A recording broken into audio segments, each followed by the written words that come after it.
gets a little sinister. Oh, yeah. All right, so there is a woman out there who has since made her account private on Twitter that has been on top of every Carlos Beltran announcement. She broke the story saying she's his niece, that Beltran was getting the job with the Mets a week before he did. She broke the story yesterday that he was leaving the Mets yesterday before anybody else did. That he was stepping down, He was stepping down, he did. which in effect he did. Now, today, before she made her account private, she essentially said, I love my uncle. She put a heart emoji and the word tío, which is uncle in Spanish. And I'm sick and tired. I'm paraphrasing. There's a lot of things going on with the Astros. For instance, Altuve and Bregman, the two of the biggest stars in the game, Peter, are wearing buzzers on their right shoulder to tell them what pitch is coming. Yeah. Okay? Now,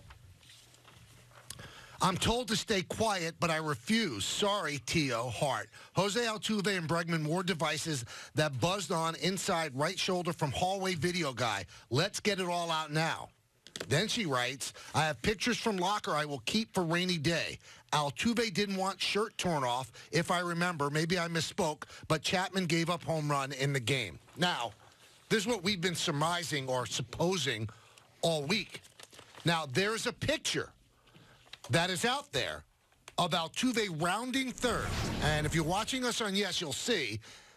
And there is a little bit of a bulge from his shirt under the right shoulder. There's another picture that's out there that shows him rounding third base another time, and his uniform is open at the top two buttons, and you can see a small piece of tape right in that area, and it's not holding any jewelry or anything like that. So what exactly is going on? Now, the Beltrans, through our very own Marley Rivera of ESPN, they have said that this is not at all anybody related to them. So whomever it is, they've been on top of everything when it involves Beltran. Now, Gary Sheffield Jr., boy, it just keeps getting deeper and deeper. Okay. The son of Gary Sheffield, he writes, what's wrong with you people? This is obviously a burner account of an Astros player. I agree with that. You think it's a burner account? Yes. I do not believe. Who is this niece? What kind of niece has this much information? It's one thing for the quote-unquote niece to say, my uncle got the job. It's another thing, Don. All this information, locker room photos. To get it all right. It's not the niece. It's not a niece. Now, again, everybody is now contributing. Like, there's a picture of Josh Reddick now where it looks like there's tape on his left side of his chest near his shoulder. Now, it could also be confetti because it's kind of the same color of the confetti that came down at Minute Maid Park. But this is the extent we're going through. This is Major League Baseball is going to have no choice now but to investigate the 2019 Astros, and now it's going to be about the players. I mean, if you put electronics on you... To me, that's a lifetime ban. You can't, but you also, see, they're going to run into the same problem because the Players Association is obviously going to fight any discipline. But you know what? Shame on the Players Association because another player is being victimized. But that's always been the case when we've talked about the Players Association. They protect the players, but what about the players that you also represent that were hurt by this? But it didn't happen during PEDs, right? Everybody shut up. Even though they also represented the guys that weren't on PEDs. And on Yes, they have the picture of Josh Reddick. Right. Now, that could be confetti. I don't think there was confetti. Well, I don't think there was confetti. I was there. I don't believe there was confetti. Maybe I'm not remembering right. Now, they're showing. I'm seeing pictures on Twitter of confetti coming down. Okay, I stand corrected. But I don't know. That picture could have been because they went on the road in 2017, right? But is this 2017 the picture or 2019? No, that's 2019 the picture. Well, I'm saying they're showing pictures of confetti coming down. Well, they did. Well, when they beat the Yankees in 2017, it was at home. Yeah, right. So and then they beat the Yankees this year. It was at home. But listen, not every picture is going to necessarily tell the story. Some things could be made up. Some things could be doctored. But there seems to be enough evidence there, Michael, with Altuve alone, that baseball should investigate it. The problem they'll run into is the Players Association. But what I'm saying is the first time around from 2017, you might have been able to get away with the anonymity. You might have been able to get with, there's too many players involved. Some of the guys were involved, but they didn't want to be involved. They didn't pay attention to the trash cans. It was a distraction.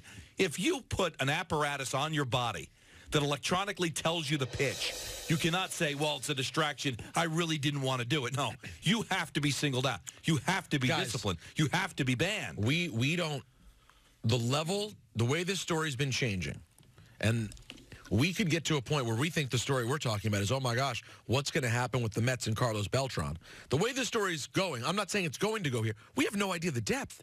We can get to a point we're talking about, is Jose Altuve going to be suspended for life from baseball? We have no idea where this is going. I was texted by a prominent former player, okay, who said, we all have no idea what Manfred knows, and he's trying to protect the sport maybe. Yeah, because this would be destructive. What has happened now, it's a bird poop on a windshield. This would be destructive. Oh yeah, this could be real bad. And also then if because this is one of the biggest stars in the game. What if he gets overprotective though? If he gets overprotective and makes the wrong mistake, he could be out. Manfred could do it to himself. Well, yeah, absolutely, because he's got to be very conscious of this. Isn't the 70s, okay? Or even when Kennesaw Mountain Landis had to make the decision about the Black Sox, the White Sox scandal. People have information. Players are talking now. Players are tweeting. He's not going to be able to keep this under the rug. It's too big. People have the technology to look at the video. You can't just, we investigated and found nothing, and then you're going to have players screaming, oh, I was on that team. No, what he has to do is, what you hope is this is an Astros problem.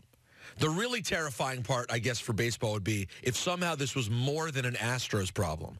But if this is an Astros problem, then don't you, if you're the commissioner, don't you say, well, we might have to sacrifice the Astros for Major League Baseball. They may have to look really, really bad and be villainized in order to protect the integrity of the other teams and the rest of the game. You can't have a conspiracy theory. There are Yankees going on record feeling like they got robbed in 2017.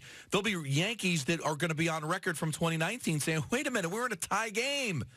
Altuve cheated at a home run. That could have been my title. We could have been played in the World Series. We should have been playing the Nationals. Are they going to be able to shout those players down?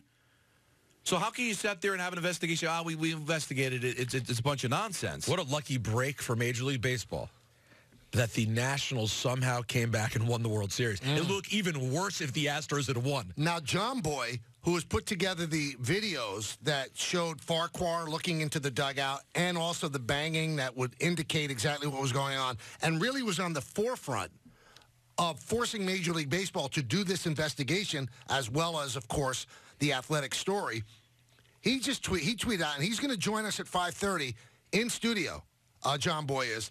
Beltran's niece tweeting about the buzzers, which matches up with what I've been told from about 5 different parties. Now, I also told you earlier in the week, I was coming onto the field to do the Yes postgame show, and people in baseball were wondering why Altuve was so stressing, don't rip my shirt off. Now, that's not proof of anything. You see, the Yes is showing. He's saying, do not rip my shirt off. And also, you brought up something really smart the other day, Don. And he is very bright, Peter. You're right. Don, I know, underrated smart. Chapman's smirk with so many Yankees, I had no problem with it whatsoever. I mean, because you're probably nauseous when you give up that home run. Maybe it was just about, they knew what pitch was coming.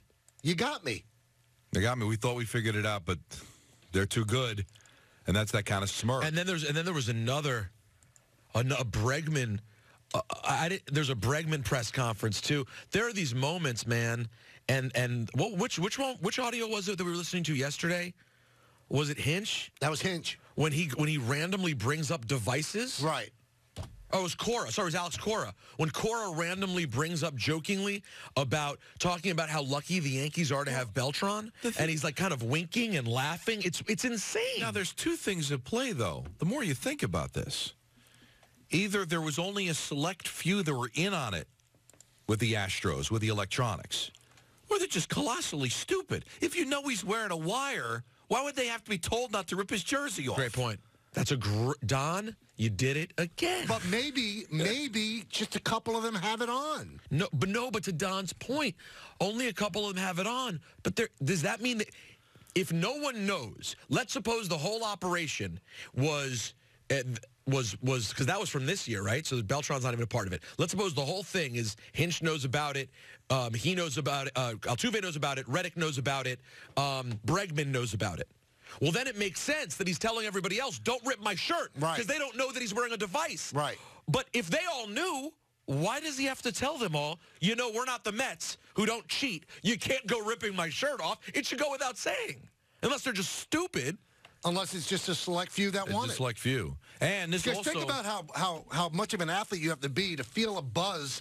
It's all within, almost less than a second. And to know how to adjust and have that information go to your brain, back to your hands. I mean, it's unbelievable. Well, that's a weird part, is that you're cheating, yet it's an impressive way of cheating. Yes. You're right. You have to really... That's quick. The synapses have to fire at a level that we can't even appreciate. No, you're right. It's an athletic way of cheating for sure. Now, they can't be that colossally stupid, so I would think there was only a handful of guys that were in on it, which then makes you think maybe it was only a player-driven thing in 2017, that there's only a select few that knew. Because that's the best conspiracies are having the least amount of people involved, right? The plausible deniability factor for sure. of it. And also, you're making a decision here. How could the whole team agree to this? You're telling me an entire roster would be willing to say, I'm willing to risk all my credibility. I'm willing to risk the Hall of Fame. I'm willing to risk everything. That's a lot to put on the line. So maybe you're right. Maybe it really was just a few players.